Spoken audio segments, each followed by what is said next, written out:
Hello and welcome to this short video on passive champion scrolls, also known as 0-hour champion scrolls. I mean, technically they're not 0 hours, but it's very close to it. It's basically just getting champion scrolls while doing other various completionist goals. There are 4 different monsters that you can do this for. It's the giants, the imps, the skeletons and the goblins. I'll take you through some of the methods for each one. Sometimes they have 2 methods. And yeah, I left this off my previous video, which was just the fastest way to get each champion scroll, the most kills per hour, because I felt like it needed its own platform. It's quite an important thing, but it's also something that people can choose to do or not. If you really want to go for the champion scrolls all in one, you can do that, but if you want to get them slowly, then you can do some of the methods I'm going to tell you about here. So hope you find it interesting, and onwards, on we go.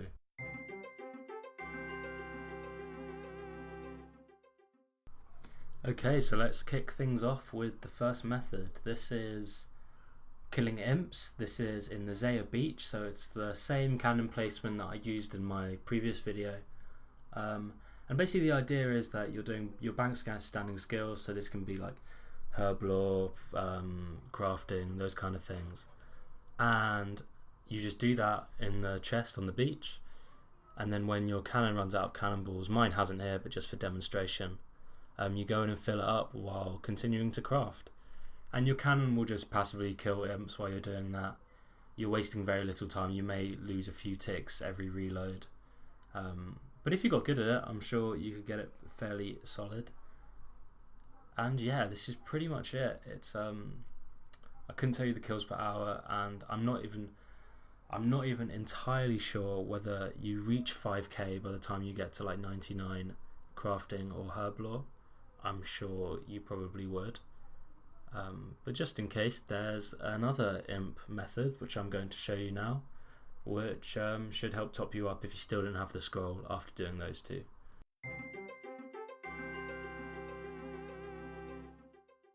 Okay, here's the second method for imps.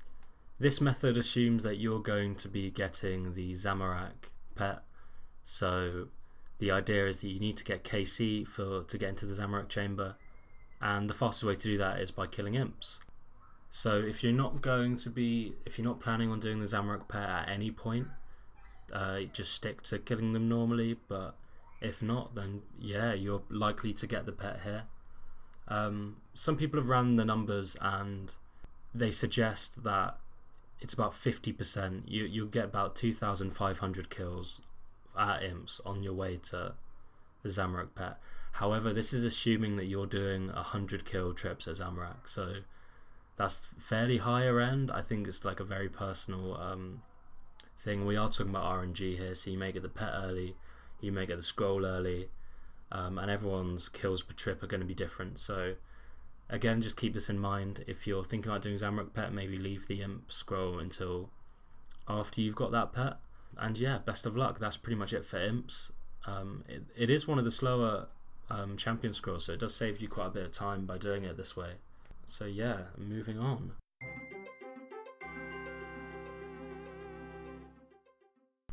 So the goblin method is very similar to the imp one.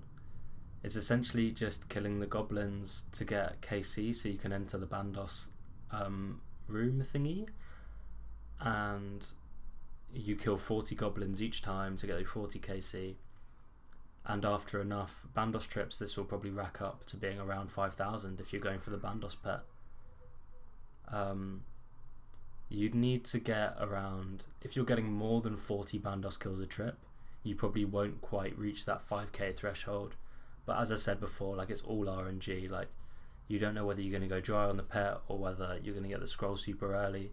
So this is like a passive method. It's no guarantee, but the goblin ones are pretty fast. It doesn't save you too much time, but useful to know. It will save you some time though. So by all means, do the Bandos pet before you get your goblin scrolls.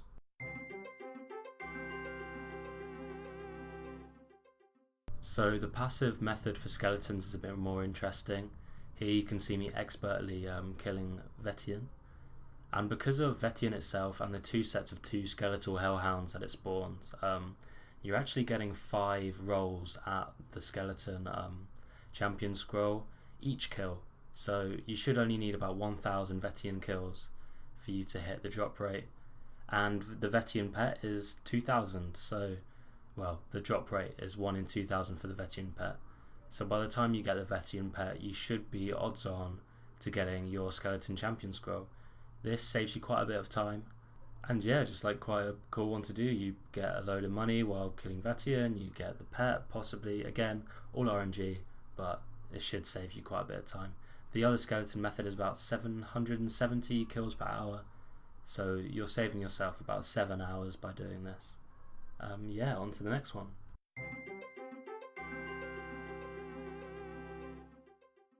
Okay, so Fire Giants. Fire Giants drop the Giant Scroll, so it's not just Hill Giants that drop them, it's all Giants. And Fire Giants are a task given by Neve, and I think possibly Duradel as well, during your Slayer. So the idea is that you do your Fire Giant Slayer tasks, and eventually you should get a Giant Scroll if you do them for long enough. Fire Giants are an efficient task if you're below level 85 Slayer.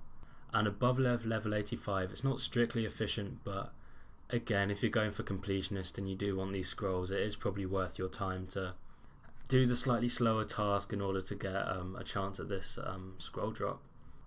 The place where I am at now is the Waterfall Dungeon, or the Waterfall Cave, Glariel's Tomb, whatever you want to call it, and I'm in the middle room.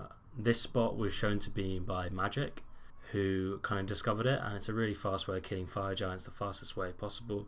So yeah, whenever you have a Slayer task, come here, kill some Fire Giants, and yeah, hopefully you get lucky at the drop. And that's it for all these passive methods.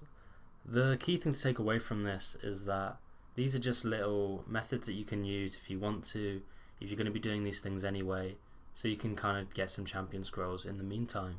If you have any other kind of ideas for any other spots or passive champion scroll methods that I may have missed in this video, don't be afraid to leave a comment and let me know about it. These are just the ones I know about.